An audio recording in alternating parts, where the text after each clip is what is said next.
Leaders to discuss the needs of Maricopa. Heavenly Father, we're thankful for Mayor Price, and we're grateful for all the council members and all the time that they take out of their lives to help Maricopa. And we pray that the Spirit will be here, that we can be able to do thy will. And we're so grateful for thee and for thy Son. And we say these things in the name of Jesus Christ. Amen. Amen. Amen. Let's join me in the pledge. I pledge allegiance to the flag of the United States of America and to the republic for which it stands, one nation, under God, indivisible, with liberty and justice for all. Is there an echo in the room? Thank you. Be seated. It sounds like some book. We all couldn't stop laughing. So, Vice Mayor Wade, I called an audible and had somebody else give the pledge because you were going to be over the cloud here, as it were, and the pledge that you gave had everybody laughing because it sounded like an echo. So we thank you for your participation. Sorry, Henry. Thank you all for being here again. Thank you, sisters, for offering the invocation, and that'll take us to a roll call, please. Councilmember Brown? Here. Councilman Gussie? Here. Councilmember Manfredi? Here. Councilmember Smith? Here. Councilmember Vitiello? Here. Vice Mayor Wade? Here, Mayor Price? Here. Mr. Mayor, we have a quorum. Great, thank you very much. That will take us to item 3.1, which we have a couple of proclamations tonight. I'll be coming down there for those.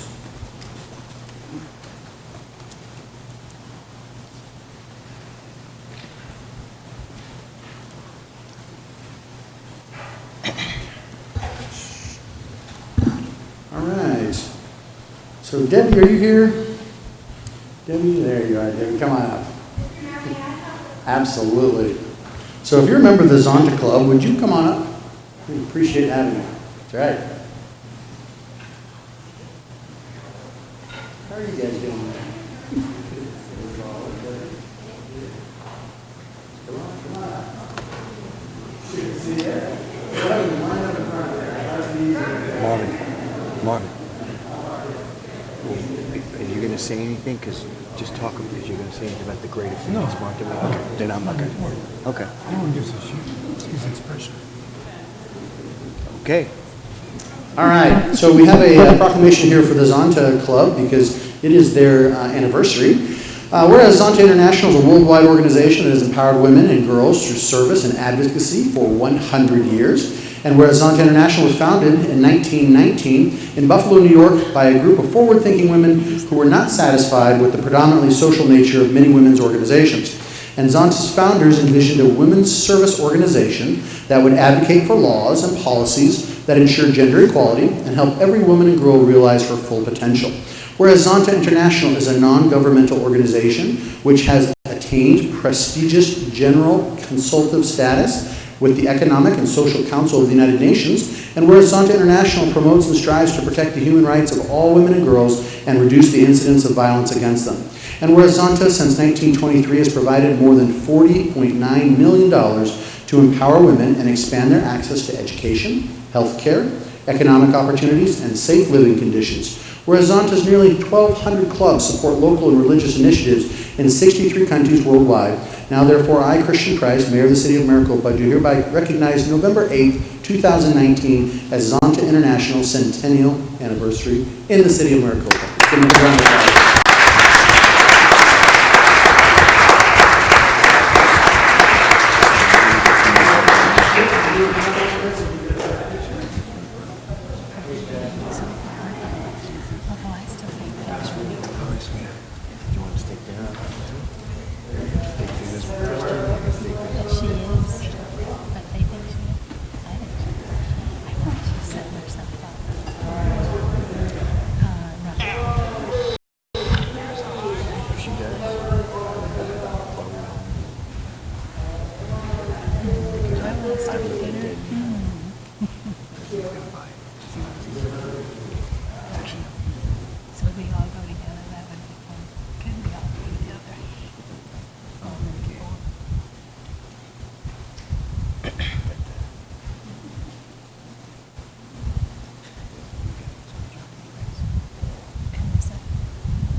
Thank you, Mayor Christian Price and City Council members.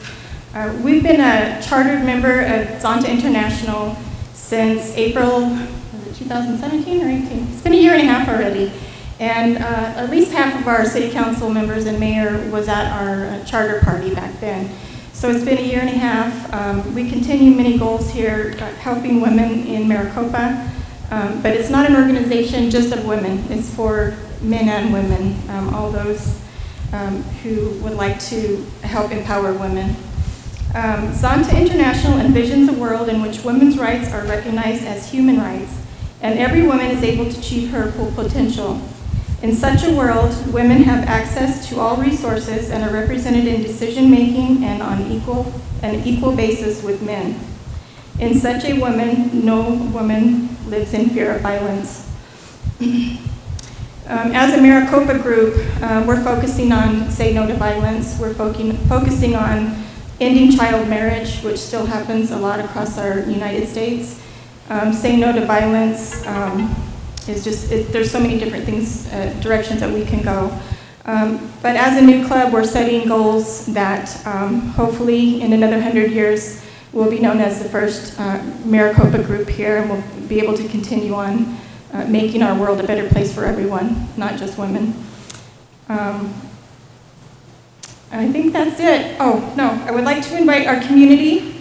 We're having, on behalf of this event, Women's March to coincide with Maricopa Music Fest, October 26th. So we're gonna have a walk just as acknowledgement for all the accomplishments that we've accumulated over the last 100 years as women. And we're welcoming the whole community to walk with this. It's a short walk, it's just around the Copper Sky Green area. But we'd like to just celebrate. And just for us, we always remember that empowered women empower women. Thank you.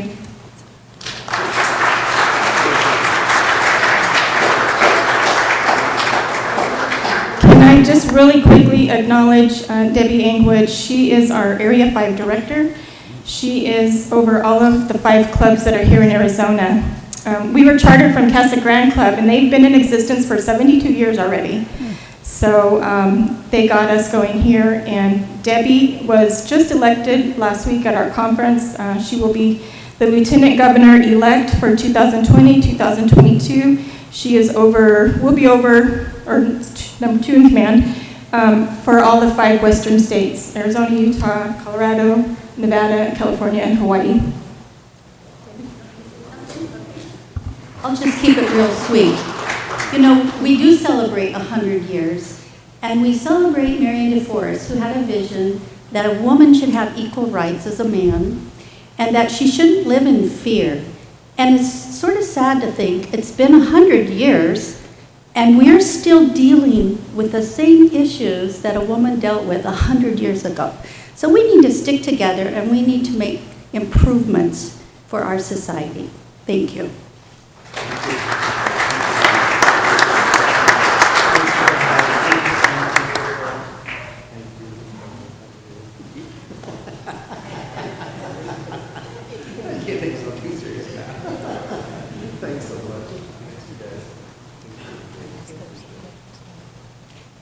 All right.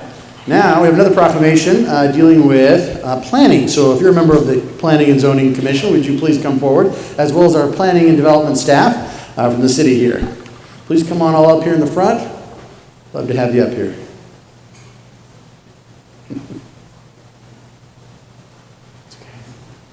Sharp. All right. So whereas change is constant and affects all cities, towns, suburbs, counties, boroughs, townships, rural areas, and other places, and whereas community planning and plans can help manage this change in a way that provides better choices for how people work and live. And whereas community planning provides an opportunity for all residents to be meaningfully involved in making choices that determine their future of their community, and whereas the full benefit of planning requires public officials and citizens who understand, support, and demand excellence in planning and plan implementation. And the month of October is designed as National Community Planning Month throughout the United States of America and its territories. And the American Planning Association and its professional institute, the American Institute of Certified Planners, endorses National Community Planning Month as an opportunity to highlight the contributions sound planning and plan implementation make to the quality of our settlements and environment.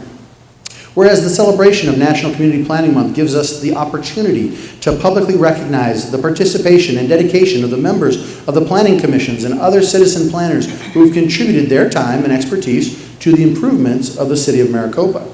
And whereas we recognize the many valuable contributions made by the professional community and regional planners of the city of Maricopa and extend our heartfelt thanks to their continued commitment to the public service by these professionals. And whereas the City of Maricopa is proud to announce and celebrate the opening of SR 347 Overpass, a 16-year project that was officially opened to the public on July 13th, 2019. The overpass will have immediate and a long-lasting positive effect on the community and the region and will contribute to the long-term growth and economic development. Therefore, be it resolved that the month of October 2019 is hereby designated as Community Planning Month in the City of Maricopa in conjunction with the celebration of National Community Planning Month. So again, these roads get designed and all these things happen because these guys spend their time and effort to make sure that it happens. So let's give them a big round of applause.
All right.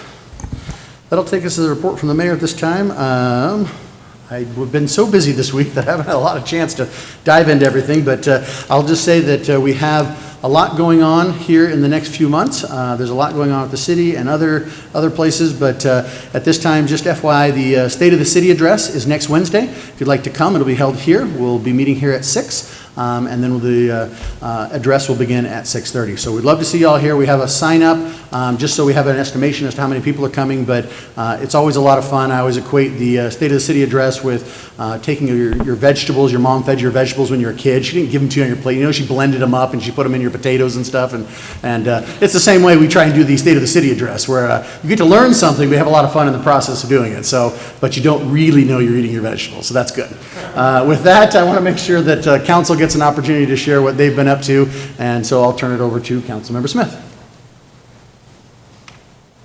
Thank you, Mayor. I have 3 things that I wanted to share tonight. The first is this Saturday at City Hall from 11 to 2, we are doing our first teen hall, and this will include people like our Chief Stahl and Sheriff Mark Lamb and our County Attorney Volkmer will be talking. They'll be having a panel discussion on what are the challenges that teenagers go through and how can they help, or what information can they provide that'll help parents and guardians understand how to deal with that. It's going to be really fabulous, but also we'll be having job panels so that teenagers can practice their job interviews. And then we'll also be having things like internet safety, and this is for parents and guardians. A couple of years ago, I was the guardian of my granddaughter, and I would have killed to have information like this and how to stay abreast of all of the information that there is for internet security, as an example. So come out if you'd like. It's free opportunity here at City Hall, Saturday 11 to 2. Second is this Friday at 11 o'clock at Copper Sky is our senior lunch and learn. And this time we're going to be learning about Medicare and what don't you know about Medicare that you should know. And then our Chief Fire, Chief Leffler, is going to be there also to talk about fire safety for seniors. So it'll be a great opportunity to learn information on those 2 topics. Lastly, if you don't know, The month of October is Breast Cancer Awareness Month. And in keeping with supporting empowering women and the Zonta program, I want to empower women to make sure you go and get your mammograms. They're very, very important. And just to announce, I'm always proud to announce, July 7th, I was a 3-year survivor. So, yeah. Pretty exciting and makes me cry. I'm sorry. I'm a woman. What can you expect? But in honor of that, I brought some fun breast cancer emergency kits for anyone in the audience, first to stand up, who has anything pink on or holding a pink box that I saw come in the door or anything pink. Oh, pink purse, pink box. I love it. Come on up. Both of you. So anyway, ladies, please go get your mammograms. It's very important. You're welcome. Thank you, Mayor. Thank you. Council members, anything else at this time? Yes, Councilwoman Gessie.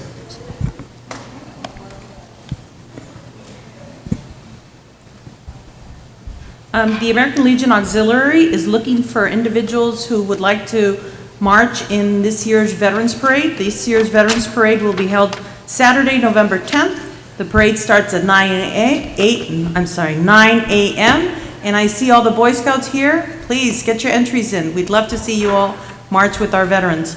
And if you want more information, please contact American Legion Post 133 at alpost133az.org. And I just wanted to make a reminder, and I'm not going to get emotional, but men, you need to check. Yes, thank Please, you. my husband is also a survivor of breast cancer. So men, please make sure you're checking also. Thank you, Julia. Councilmember. Thank you. Thank you very much.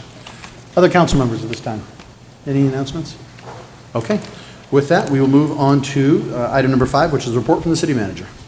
Nothing at this time? Okay, thank you. That'll take us to the call to the public. I have 3 speaker cards, so I'll just call you in the order that I received them. Please come forward when I call your name. Give us your name, and just please know that we want to hear what's on your mind. We want to hear from you, but because these things are not agendized on the agenda, we can't legally respond, but we do want to hear. We have plenty of staff in the audience, and we'll be around after the meeting, so we'd love to talk about the issues. I also have a timer up there for you. It says 3 minutes. At 2 minutes and 30 seconds, it'll change to yellow, and please start wrapping up your comments at that point. We want to make sure we give everyone a chance. And then after we go through the speaker cards, if anyone else would like to approach the podium, they may do so. So with that, first I'd like to invite Colin Brent and Brenda Singleton. Please come forward. I'm sorry? That's fine. Excellent. Is that okay? Absolutely. Okay. So Mayor Price, Vice Mayor Wade, and council members. This is about next Saturday. Well, this Saturday is Art Fest at the Maricopa High School in the PAC building, which is the Performing Arts Center.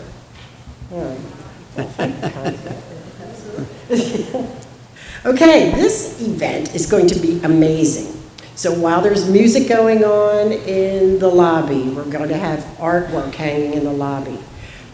We have cases that are going to have gourds, designs from local artists, weavings, Tiffany Yazzi's Navajo weavings, which are beautiful, that are hanging right out here in the hallway.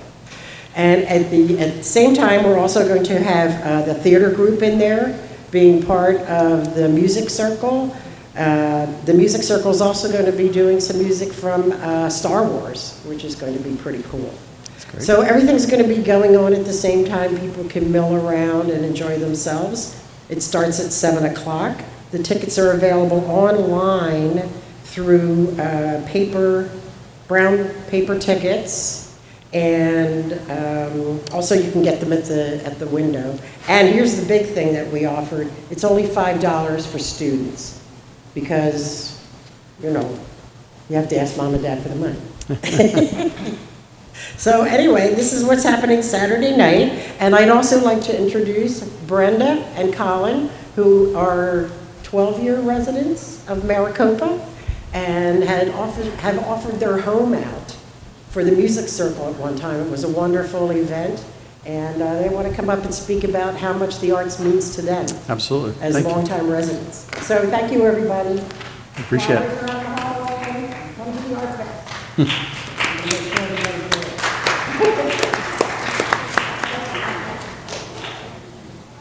Mayor, council members, thank you for letting us speak. Yes, please do come to the Art Fest. It's a wonderful experience. My wife and I have been supporters of the arts here for a number of years. We have opened up our home to Maricopa Music Circle. One of the reasons we did that was because they couldn't afford the venues in town. Venues are the primary thing that prohibit their being able to perform and have art spaces available. Thank you very much for making funding available to cover the cost this year for this event. It was a wonderful thing to do, and we hope that you'll be able to continue that in the future. We'd also like you to consider a dedicated art space at some point. We have no place for visual artists to present their works on a regular basis. We have no place for the visual artists to call home to do their practices. So they'll be able to have this performance at Maricopa High School because of your generous support, but they can't practice there. They can only go there the night of. And it would be of great benefit, and it would also really highlight the interest that this city has to have some sort of dedicated space, so that when people consider moving to Maricopa, they can see that and say, this is a community that does support the arts. My wife and I both work over at the U.S. Department of Agriculture's research facility here, and we bring in a number of well-paid scientists who do a lot of work. They're very well-educated people, and they come to Maricopa and they don't see the level of support that they do further north.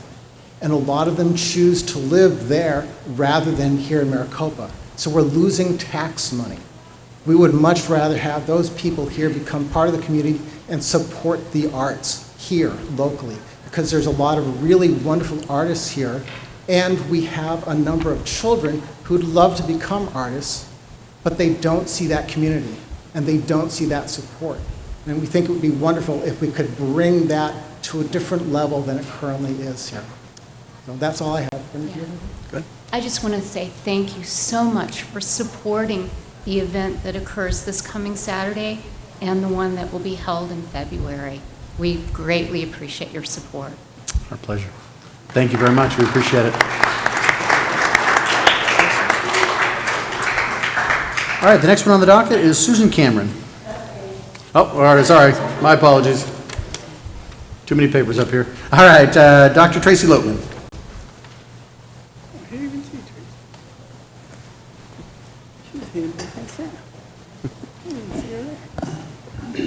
Mayor Price and Maricopa City Council members, my name is Tracy Loatman, and I have the honor of serving as the Superintendent of Maricopa Unified School District.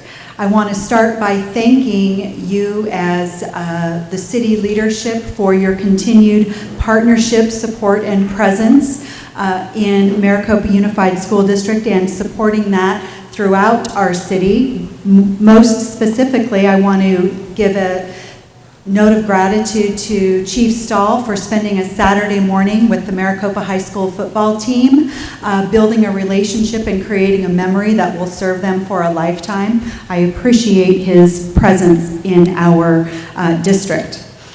I also am here to briefly remind you and the entire community that the MUSD Governing Board has called for a bond election that will take place in just a few weeks on November 5th.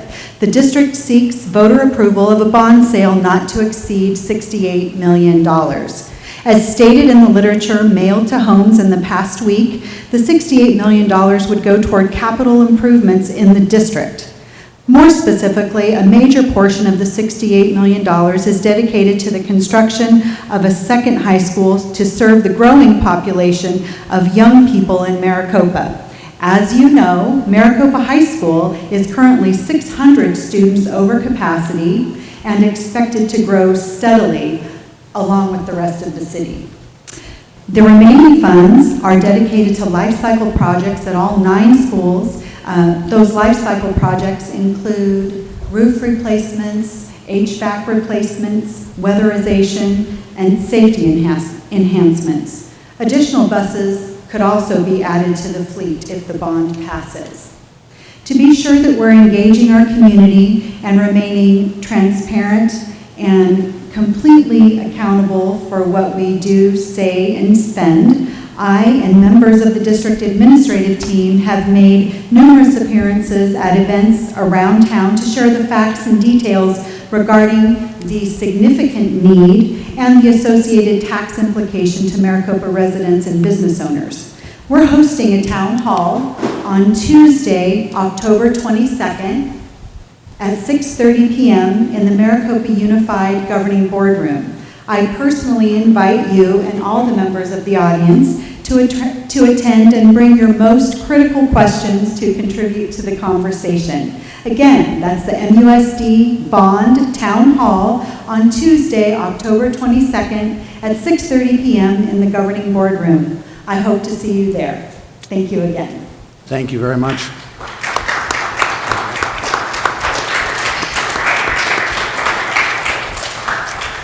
Anyone else at this time like to approach the council? Yes, Bob, come on up.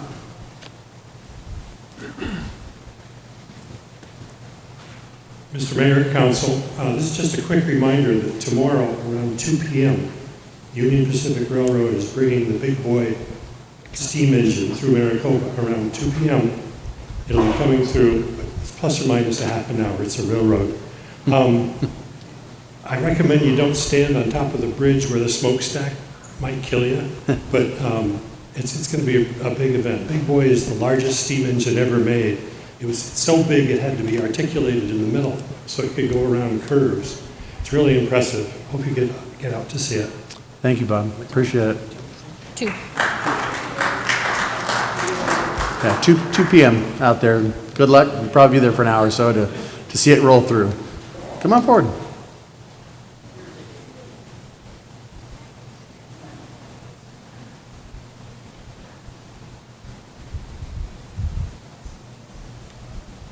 Good evening, everybody. Howdy. Good evening. I'm kind of new to Maricopa. I've been here about 6 months. My name is Mildred, and it's a pleasure to meet all of you on the council and you too, the mayor.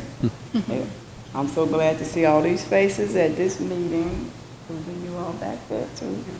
I know you're all wondering what's in this little pink basket, and here we have some cookies. Homemade Millie's Chicago's lunchroom butter cookies. Homemade by me. So if anybody is interested, make sure you get some for me. see me in the back. What was that? Oh. The Boy Scouts okay, are Henry, gonna I eat got you. Henry, the So, Boy Scouts are going to eat I don't them all. want to hold up no more time, but That's okay, it's a the Boy pleasure Scouts are meeting all okay of with you, and I know I'll be seeing a lot of you faces around Maricopa. Well, welcome to Maricopa. We're happy you're here. Thank you.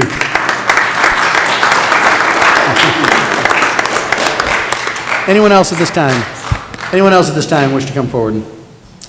Okay, seeing no one, we'll go ahead and close the call to the public. And I want to follow on what Councilmember Gussie said. Welcome to our Boy Scouts who are here. We're glad you're here participating. I know that I always tell the story about the fact and the time in which I had to go for my citizenship in the community merit badge and went to a city council meeting. After about 10 minutes, my dad was looking at his watch saying, "Can we go home yet?" And I was the one as a 12-year-old boy saying, "Actually, this is really interesting. Let's stick around." Oh, look at me now. So isn't it interesting how it all comes full circle? So again, thank you very much. I appreciate it. Glad you're here.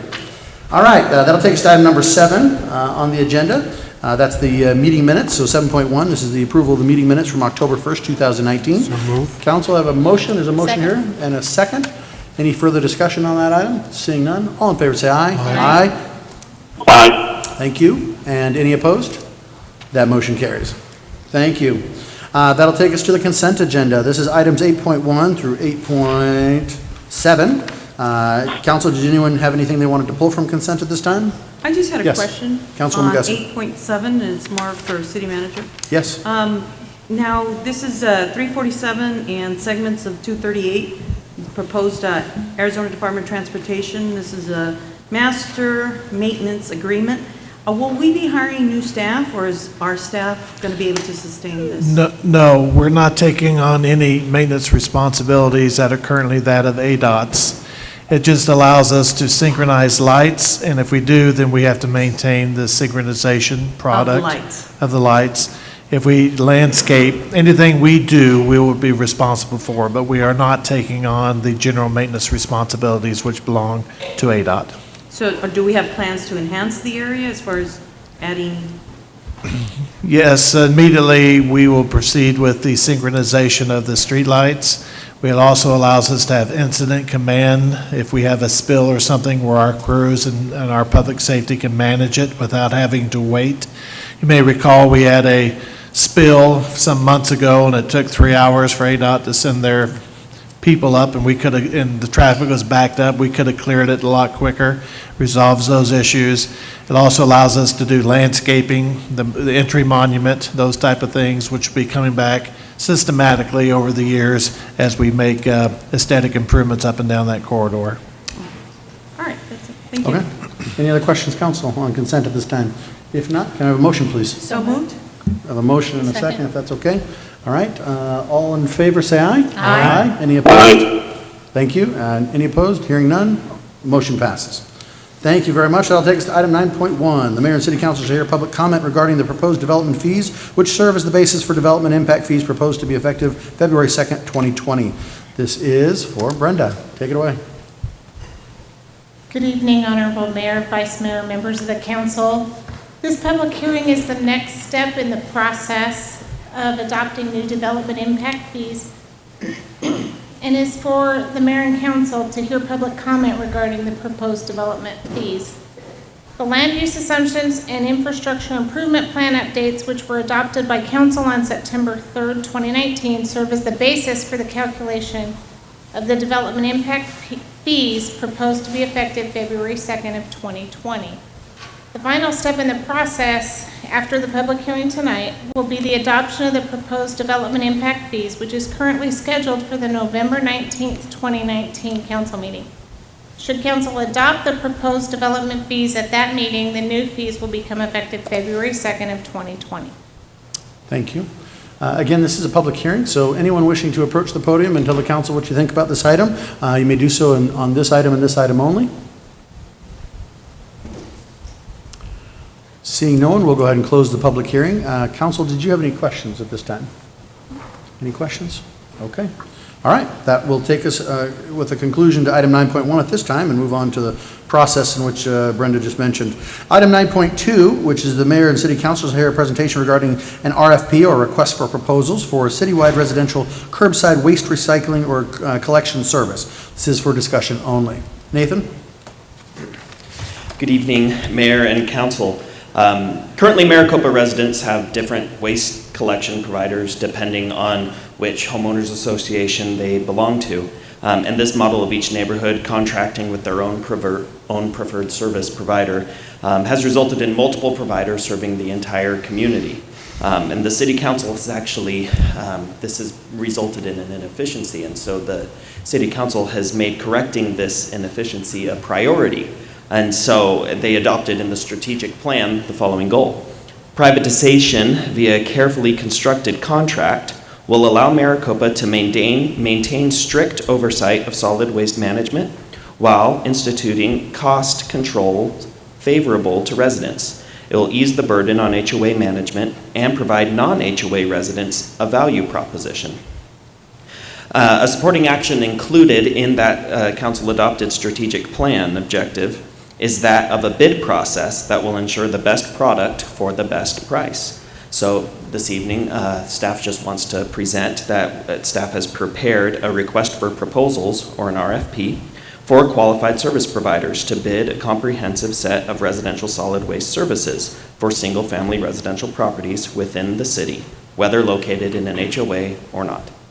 The potential bidders will be asked to provide quotes on rates for weekly refuse collection service and for on-call bulky item collection service. City staff will consider all of the proposals received and ultimately recommend a company to award a contract. And the proposals will be evaluated considering the capabilities of the companies that bid, the compliance with specifications, and the quoted cost of service and references provided. Those staff will make the recommendation on the company to the award the contract. The actual contract itself will be considered by the City Council and ultimately approved by the Mayor and City Council during the public meeting. So we just wanted to share that update with you. There's no action that's needed this evening, but we're here to answer any questions if you need. Council, questions? Yes, Councilmember Smith. Thank you, Nathan. I wanted the rest of the council and the mayor to know that as the council liaison on the Heritage District Committee, that we've been talking with previous city manager regarding a franchise for the, as you indicated, the non-HOA residents in the Heritage District. And when I brought this up to our current city manager, he came up with an even better idea to look at this citywide. And I really appreciate that, because this is something that is going to benefit everybody, as you indicated, but it is hugely going to benefit those that are in un-HOA communities. So I wanted to bring that to your attention, because it's very important to the Heritage District community. They've been waiting for this, so I'm excited about that. I do have a couple questions. The first being, so I read through all the information. Are HOAs, all HOAs, going to be required to go with the selected waste disposal service? I'll start there. Sure, and our city manager may be able to answer more of that too, but staff expects that along with the city council adopting the ultimate contract of the awarded bid, would also adopt an ordinance that would modify the municipal code really in tandem with the contract. The amendment to the code would recommend something to the effect of requiring waste collection at each residence the same way that water is required at each residence or electricity is required at each residence, and in that sense can guarantee to the service provider that there's X number of customers in the city. I think that all HOA communities are required basically to have waste collection. And that would be a change for the non-HOA communities if we change the code to require that. So I get that part.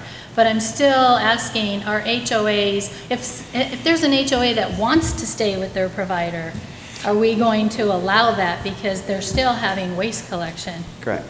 Okay. Councilmember Smith, Yes. if I may cut in, the premise is that we would provide some degree of savings for HOA, plus they no longer would have the burden of managing it. But the intent would be that it would be a citywide, and the city has the authority under the statutes to do this. I also want to mention that we met with the management groups of the HOAs 6 months or so ago and presented the idea, so it's not like we're working in a vacuum. The premise again being that if it doesn't save money and provide a better service, we don't go there, but we don't know until we go through the bid process. We anticipate that whoever the vendor is at the end of the day, that there'll be some contracts that may have to work and expire before they roll in. So there's a lot of nuanced things that will have to be worked out as we go forward. But again, the overall objective is, and keep in mind, we do have vendors who currently are not meeting the statutory requirements of this city, who are, and including a wider use of, for instance, those who collect C&D materials and other things under our current codes are not required to pay the same franchise fees as other residential trash haulers, yet they have the same or worse impact on our streets. So we're looking to bring parity as well to the process so that all vendors are treated equally. And again, this is residential. Our feeling as staff, and we'll take direction from you as council, is that the business community ought to compete on a one-on-one, free enterprise, get the best price they can get. But collectively, when you look at roughly 22,000 households, we think we have significant bargaining power, not only to provide better service at a lower price, but perhaps enhance additional services. As an example, in a previous community, we negotiated into it free street sweeping as a part of the process too, which obviously saves all of us as taxpayers. So we'll see where it goes, but the process starts with opening up the opportunity to solicit bids and have negotiations. If at the end of the day it comes back as not the right thing to do, we'll be the first to tell you. Thank you. I appreciate that feedback. I really approve of the direction that we're going with this because I have to believe that we're going to come back with a better solution for all residents. And as I indicated, especially those non-HOA residents. But I wanted to be able to ask the question because I know I'm going to get asked the question. So I wanted to have the answer. And then my third question is, in my current agreement for waste management, there's a mandatory two bulk days that they, and I would want a mandatory rather than a call and ask for if it still stays cost effective. So that's something I'd like you to consider. We are considering that the bid allows us to not specifically address every potential possibility because we want to negotiate different items. Okay. As you know, we currently have a contract for certain drop-off out at the RAD site, but it's only open 2 or 3 hours on a Saturday. You know, we need extended hours, we need more hours. Some people don't have the ability to get it out there. If they can pick up a phone and say, hey, I got a refrigerator I need to get rid of, and they say, well, okay, we do appliance pickups on the second Tuesdays of every month. You put it out and we'll come pick it up and those type of things. So we didn't want to write a bid that was so limited. We want to leave it open to look at all the possibilities of what can happen.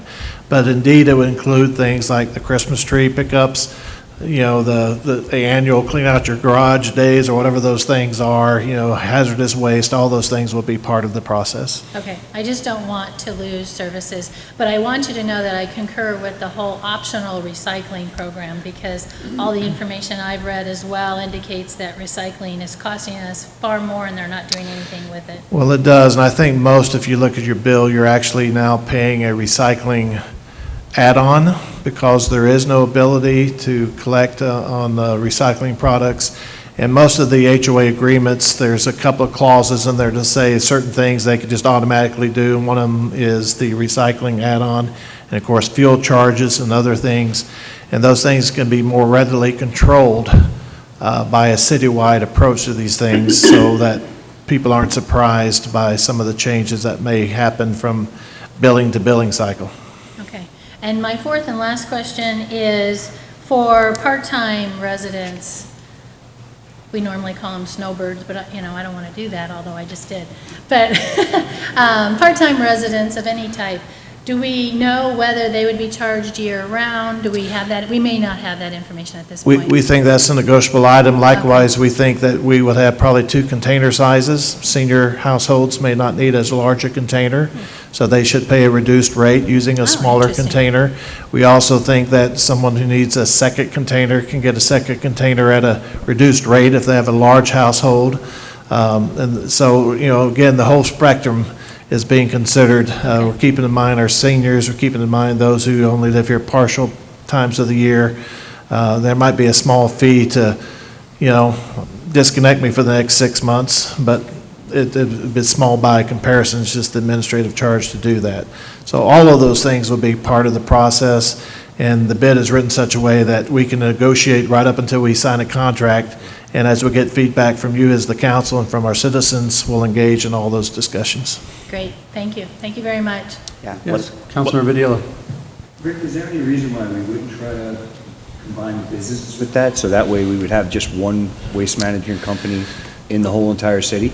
So that way it's a little easier to keep under control? There are 2 different approaches. I think ultimately it probably would make sense to do that, but initially there's some homework that needs to be done. We have businesses that have containers, businesses without them, businesses with enclosures, businesses without them. And rather than hold up the residential part till we work out those other issues, we should move forward and then we can address the commercial later. We want to make sure that our commercial businesses also are guaranteed the best price. And sometimes they're more fluid, you know, in and out, different things. So I think it's a little bit of a different animal, but certainly one we will come back and address after we get the residential program going. Thank you. Other council questions this time? I had a question. Yes, Vice Mayor. What is the time frame for getting the information back on the RFP? Yeah, I think he was asking about time frame. We're hoping that the RFP will be issued within the next month or so, at least by the end of the year, to then be able to open up these conversations and these negotiations with the companies that provided bids. After those continue, we're hoping to bring something back to the council to consider near the beginning of the next calendar year. Okay, thank you. That was the question. Thank you. Okay, good. I have a few questions. I think, I am all on board on this for the Heritage District because I think that, it's something that they simply don't have any negotiating power. I think that they're kind of getting robbed, as an individual contracting with each of these, large corporations, charging them an arm and a leg. And so I think it's a really good thing. So, but I'm inspired by the fact of what's been said thus far as leaving all options for negotiations on the table. And so my point is that I think that, I would like to say and see, what does this look like in a variety of stages? What does the savings look like if it's just the Heritage District and everything else was left alone? What does it look like if it's, the Heritage District and the entire city, and what does that savings look like, and what do we get for that? I think to Councilwoman Smith's point, we certainly don't want to lose services, but the only way to know if we're losing or gaining services is to be contacting these HOAs and finding out what type of negotiated rates they've worked out, and there's 18 of them or so, and to be contacting each of them individually and saying, who is your provider? There's only two of them, I think, it's Waste Management and RAD, but yet each of those contracts are different based on the sizes, based on the negotiating savvy of the board of directors, et cetera. And so I think it would be interesting to know and to see and to compare against, because I think we're going to have to do our job of selling this to the public and saying that there really is a benefit here. And, and all those things that the city manager just said, but again, we won't know till we negotiate. So I completely concur that you have to find out first before you can say yes to anything.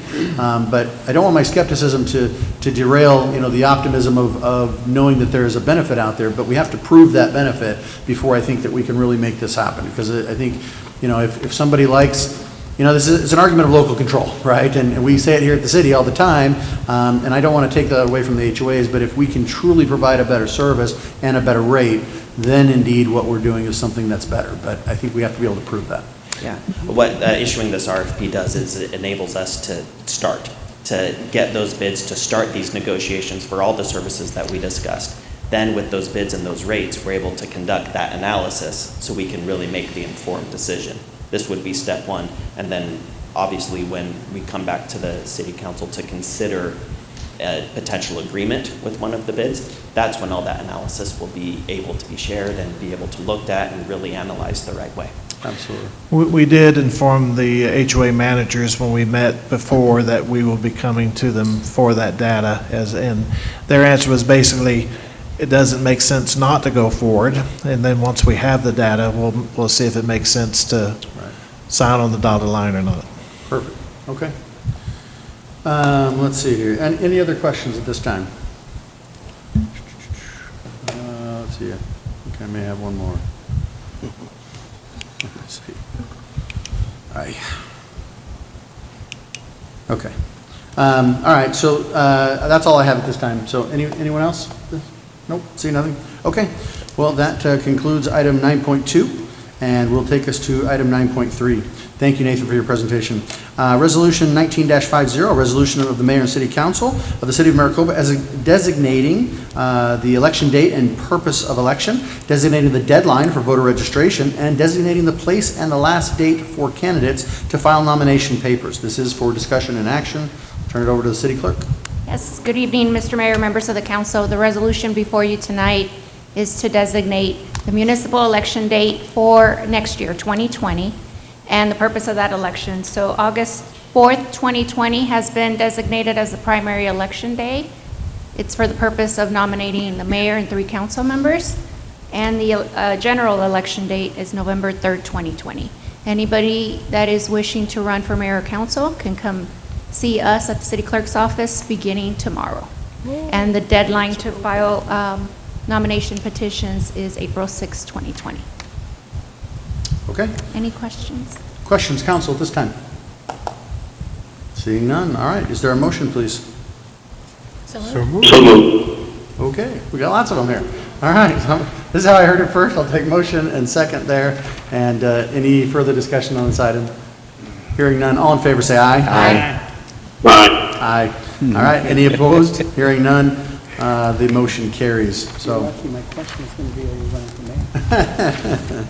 well, there we have it. That concludes our meeting for this evening. Thank you for being here. We appreciate it. Thank you to all our Boy Scouts for sticking with us. Hopefully you learned something along the way. And we will adjourn for 2 weeks. Wherein the first first Tuesday of November, we will meet again. So with that, can I have a motion to adjourn, please? Second. Motion a second. Any further discussion? All in favor, say aye. Aye. Any opposed? Motion carries. Thank you. Thank you, Henry, for being on the phone. Good night, everyone. Thank you.